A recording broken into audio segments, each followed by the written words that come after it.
Hey everybody, this is Lordjackal here with Narutendo3 again. We're having another conversation about Zelda again, but a very different Zelda. Yep.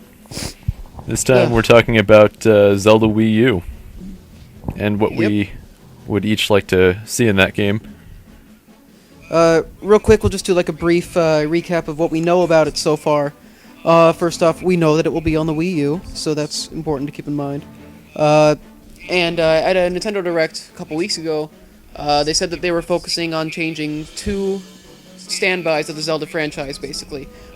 Two main things that you usually take for granted, they want to switch around. Those two things being linearity, having to do the dungeons in order, and having to play the game by yourself.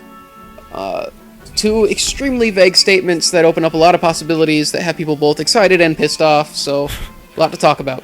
Well, now one thing I actually wanted to point out about that is there's a lot that you can infer about the statement that we'll be doing dungeons in any order we want. Like if that's the case, then it seems to me like we'll be able to also get the items in any order we want, of course, which would result in the items not being forced so much. Like you want to use them rather than having to use them.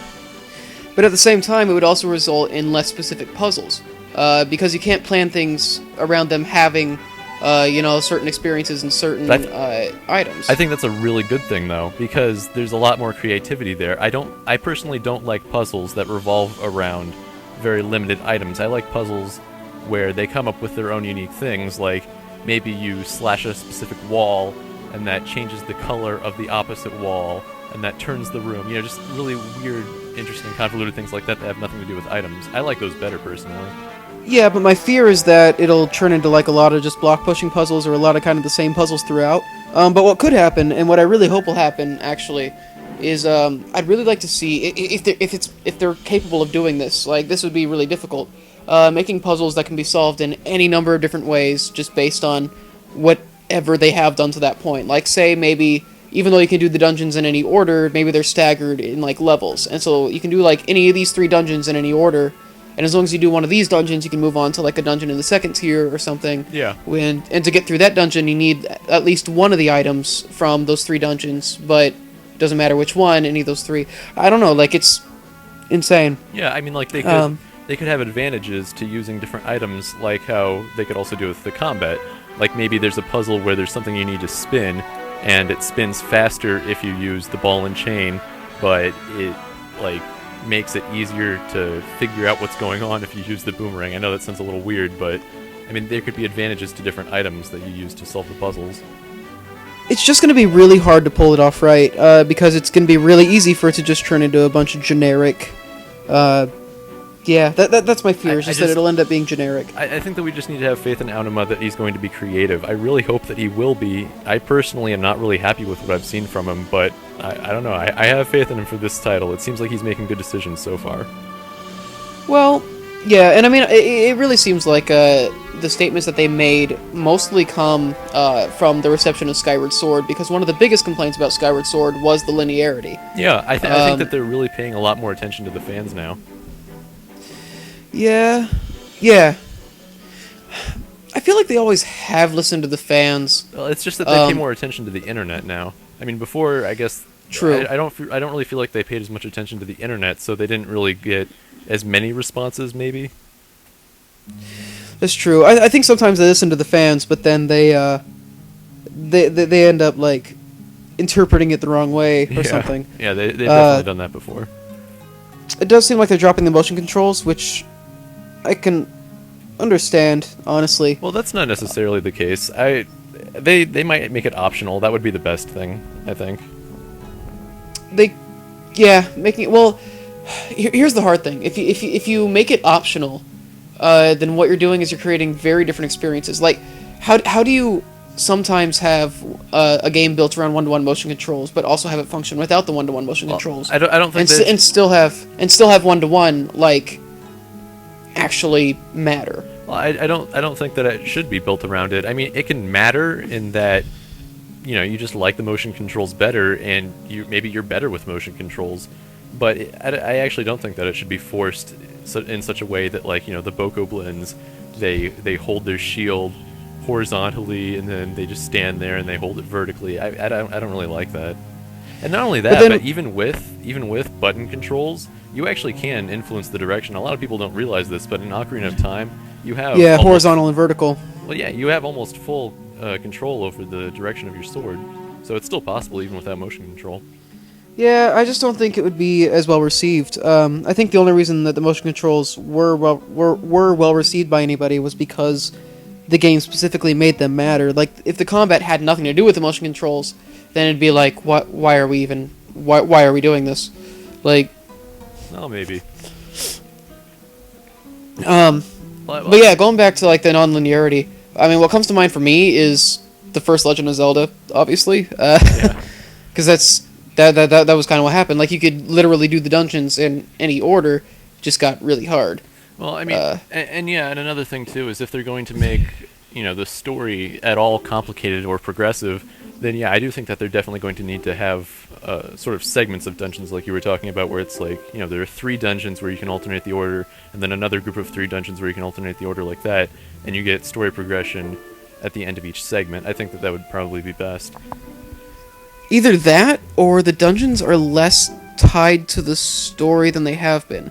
Like, maybe all the story events actually have... Because Zelda games have always been like, the dungeons are like really vital to the story, and that's why you had to do them in that order. You had to go through the dungeons in that order in Ocarina of Time, because you had to get the sages. It was important for you to go through there, and without the progression, it wouldn't work as much. Majora's Mask, you had to go through the dungeons to get the masks and everything. Well, yeah, but I mean, the thing is, though, is that if you don't have it based on dungeons, then, I mean, how are you going to make story scenes triggered? Are you just going to have it happen randomly when you're out in the overworld? I'm not... I think that's more so a factor in having... Events and tasks or towns. There are ways you can do it. Like, you could have... you could have stuff happen in the town specifically. You could have it be more character-driven. Maybe characters in the towns are offering you quests or something. I don't even know. And maybe the dungeons are really there. Like, you have to do them, but they aren't specifically what happens to happen to move the story forward. Well, and I don't know. I guess one thing that would be cool is if the story was actually kind of optional in that way, in a sense, kind of like Metroid Prime, how you have to kind of do your own thing. You have to scan objects to get the story. I guess it'd be kind of cool if you had to do little side quests with NPCs to get the story. So, like, you've got like your basic objective that you have to do, and then the dungeons and everything are just extra. God, my nose. Yeah. Yeah.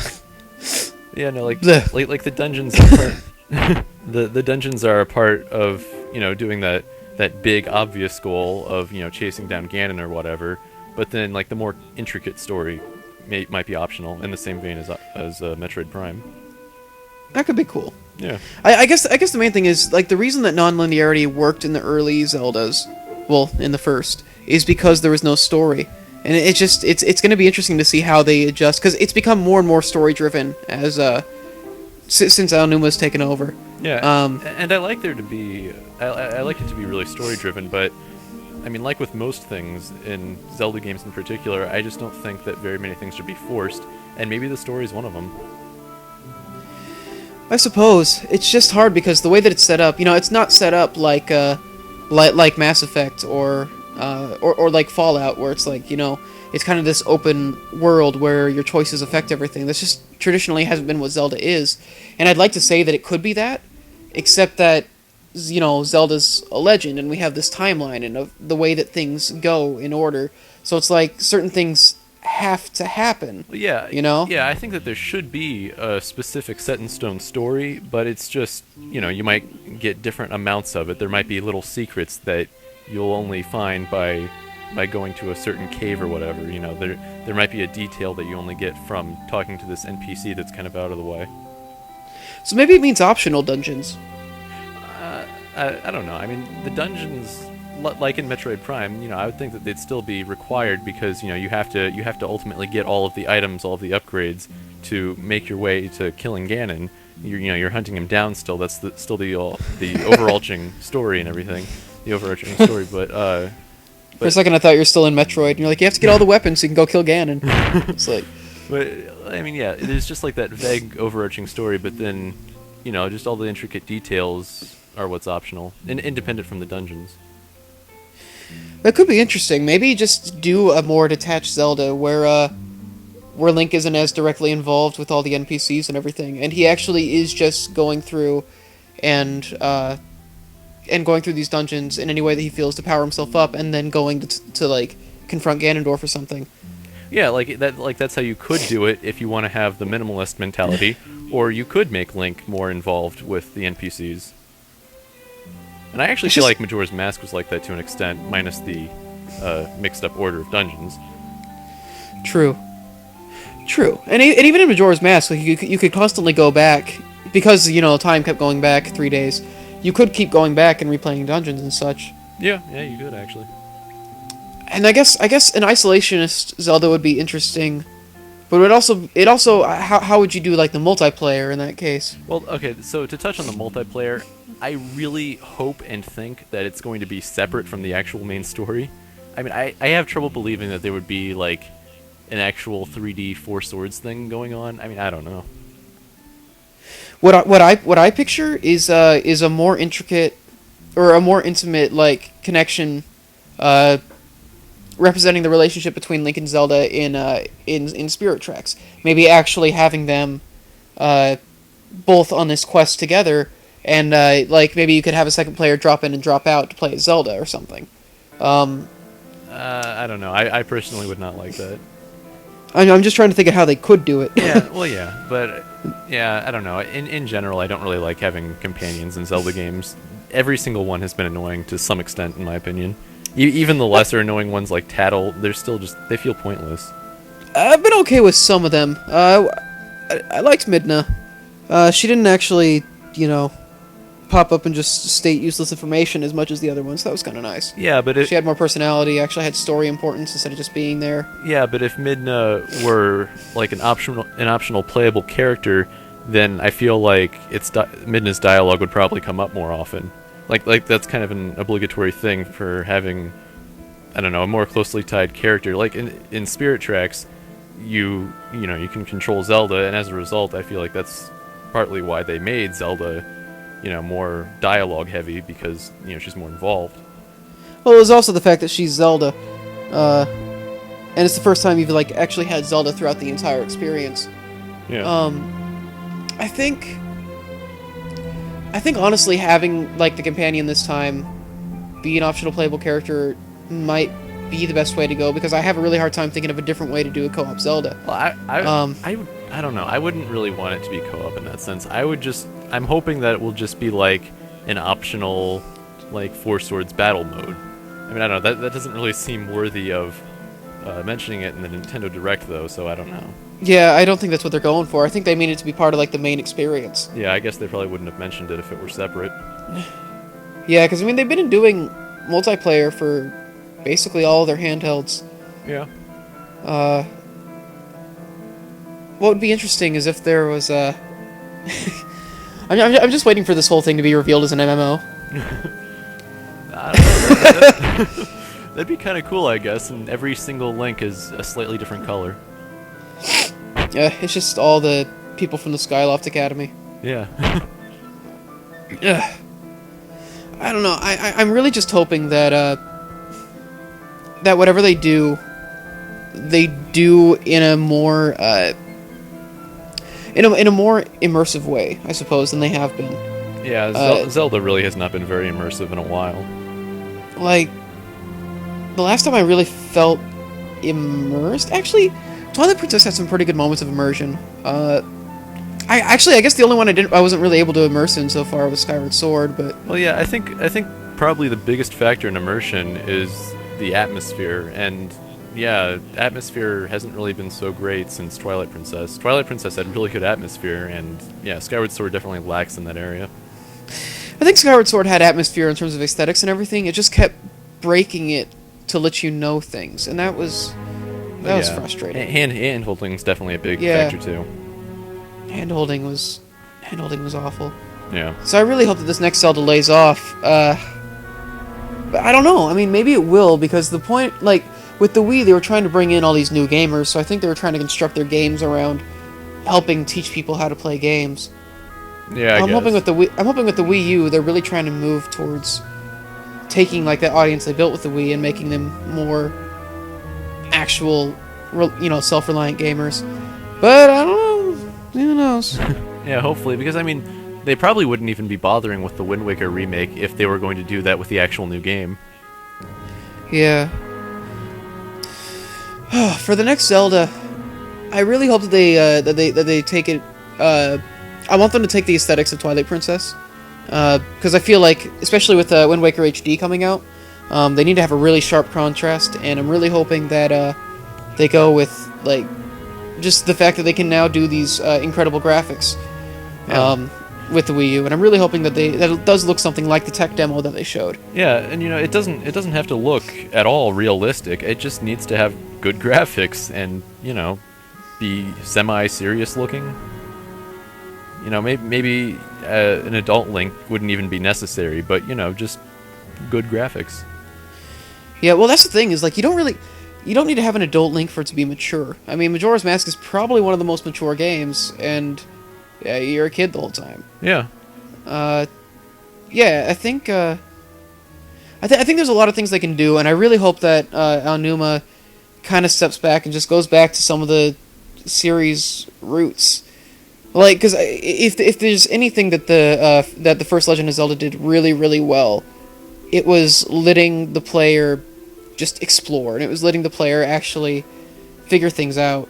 Yeah, maybe it's too a lot much of an fun extent. too. I mean, it does it really well, even though it's the first Zelda game. Yeah, and I think part of that is I think Zelda's starting to get so convoluted in well, not convoluted, but it's starting to get so self-conscious about telling its story and about the legend aspect of it, and I think they're focusing so hard on evolving it that I think they're kind of missing like part of what that initial appeal was. Yeah. And I think it's true for a lot of games, but Yeah, I agree. I would like to see. Yeah, I would really just like to see a harder Twilight Princess sort of thing, I guess. Yeah. One specific idea that I don't know, I think would be a pretty good idea is I just wanted to bring this up, is like having the Pegasus boots and the Rock's feather maybe be in it, and like the Pegasus boots could kind of function as an unlockable running ability, like in Skyward Sword. Only like you hold out your sword maybe, and so it can also work as an attack. And then and then the Rock's feather is your jumping. I mean, we haven't been able to jump in any 3D Zelda game. There are so many. Well, the reason why is because they wanted it to not be a platformer. Well, it doesn't have to be a platformer. It's just it just helps with getting around. But there are so many items that we just have not seen in a 3D environment, which is awful. And it's why I want a Link to the Past 3D remake really bad. But I would love to see that. Yeah, I want to see the Ice Rod, the Cane of Samaria, the Cane of Pachi. Yeah, I mean, all those items would be so great in 3D. I would love to see. Yeah, I would love to see them just focus just on pure gameplay and just on pure just. Yeah, I would love that. Yeah. I don't know, like as much as I love the story in Twilight Princess and in Skyward. Well, I don't know about Skyward Sword's story yet, but I really have been kind of missing just like that. Just like the reason I love Link to the Past is because you just go out and play, and it's just the gameplay is just well done, and I'd really like to see that again. I'd like to see something just really solidly put together and innovative. I want to see them try things they haven't done with Zelda before, in terms of items and yeah. Yep. Well, yeah. So hopefully they'll find a way to do like a co-op that isn't like incredibly annoying. Yeah, if there is going to be a co-op, hopefully it's just not very intrusive. Hopefully, if you just want to play single player, then whatever that secondary character is, hopefully they just kind of stay out of your way. Yeah, maybe it's somebody that doesn't even come out unless you're unless somebody drops in. Yeah. Maybe they do something like in the Oracles. You had these companions you could get. You had Moosh the bear, you had Ricky the kangaroo, and you had Dimitri. Yeah, Dimitri the Dodongo, and you could ride them. You could do various things. Maybe you could bring like those pets back, and they didn't really talk or anything. I mean, there were like some short events you could do, these side quests. But like when you got them, you just had them. They were gameplay, and they just helped you out. Maybe it could be something along those lines. That'd be kind of cool. Yeah. Yeah. I don't know. I think it's gonna be good. Like there hasn't really been a bad Zelda game. So well, Phantom Hourglass is close, but I mean, you know, they've always made games that have at least some redeeming qualities. Yeah. Yeah, every single Zelda game has some kind of redeeming quality. Even the DS games, like, one redeeming quality is I think that some of the puzzles are actually really kind of well thought out. Like, the ones that involve, like, drawing on your map. Like, I really like those. Every single Zelda game has something. Yeah, Phantom Hourglass, like, the one thing in Phantom Hourglass that just, like, really got me, where I was just like, that is brilliant, is the puzzle where you had to close the DS. Oh, yeah. That I love that. Yeah, that almost made up for the rest of the game, but yeah, I would love to see something like that. Yep. I also want a Zelda game that's just really fun to 100% again. Yeah. You know, like one where you just want to go out and get everything. Yep. But yeah, well, we'll see. in order to do that, the side quests need to not be fetch quests. They need to be more unique and interesting, whatever that entails. Yeah, well, I mean, okay. Well, let's see. Okay. The ones in Majora's Mask. The reason that those side quests were so awesome, you didn't have to do a single one of those. Oh, okay, you had to do one. But like, you didn't have to do, like, any of that. But the reason it was engaging was because it had real consequences and effects on the characters there. Like, and there was a good amount of side quests. Like, there was like 30-something people in the notebook, and they were actually, like, fairly lengthy quests. They were all pretty unique. Well, and the characters seemed really interesting, too. Like, a character would catch your eye, and you'd actually want to go over and talk to them. That's what we need. We need this next Zelda game to have a really good world and really good characters. Yeah. We haven't had that in a while. Yeah, I mean, in Skyward Sword, all the characters pretty much look the same. Yeah, and I mean there were some funny characters, but it was nothing that was nearly like the level of characters that we saw in Majora's Mask or in Wind Waker. Like, I would argue even in Wind Waker it had that going on a little bit. yeah, but Wind Waker at least had some. It didn't do it to the level of Majora's Mask, but Yeah, that's what I'm saying. Yeah. So, I don't know. I really want them to just. I just want them to make just a really, really fun Zelda again, I guess. I feel like they got too concerned with the story in Twilight Princess and Skyward Sword. And even though Twilight Princess's story paid off, I still was missing some of the fun in Twilight Princess. And Skyward Sword, the story didn't even really... Well, it hasn't paid off so far for me, so we'll see. Well, in Skyward Sword, the story is all pretty much at the very end, so you'll see. But regardless, yeah, the story definitely ties down the game way too much. It makes it too linear. It makes everything too set in stone. Well, I mean, that's why... I mean, Miyamoto, when he started the Zelda series, like, he is very, very firmly set in the belief that gameplay goes over story, like, every time. Yeah. And, even though he mentors Aonuma, I think Aonuma's got his own ideas of what the Zelda's supposed to be. Yeah. Well, I mean, another thing, too, definitely, is I think that Aonuma makes the Zelda games too puzzle-heavy. Like, I feel like we've really been missing out on combat for a while. Like, all the combat has been easy. I don't know. And I felt Skyward Sword was a little too combat heavy. Really? I felt there was just too many like frequent conflicts with just the same moblins and stuff over and over again. well, yeah, but that's a lot of combat, I guess, but it's not interesting combat. I guess what I mean is more like a lot of combat, but also have it varied. You know, don't just throw a couple bokoblins at you every 5 minutes. Well, yeah, no, I think that Skyward Sword was actually... Yeah, I think the combat just... Having so many frequent encounters with the same enemies just made it... It made the annoying parts of one-to-one control stick out. Yeah, I think that there should be a lot of combat, but there needs to be a lot of enemies to complement that. I mean, in Skyward Sword, the enemies that you actually see on a regular basis, there are only like maybe 4 or 5 different ones.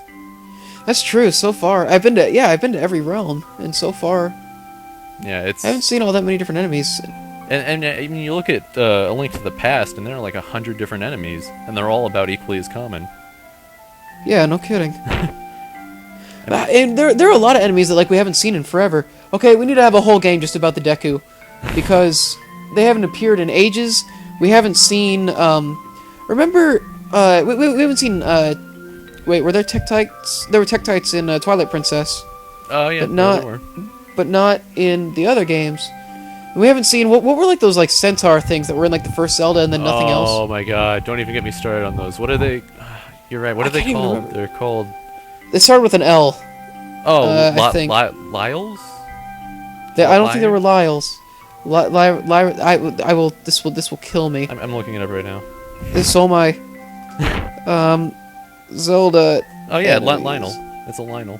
It's a Lionel? Yeah. L-Y. Oh yeah, Lionels. Yeah, Lionels, Tektites. We need to see Lionels in a 3D too. Zelda game. Those were the most epic enemies in any Zelda game, and for some reason we haven't seen it in like 20 years. I don't know. It's centaurs with double daggers. That would have been so badass in Twilight Princess. I know, yeah. Like, man, missed opportunities. I haven't seen levers in a while either.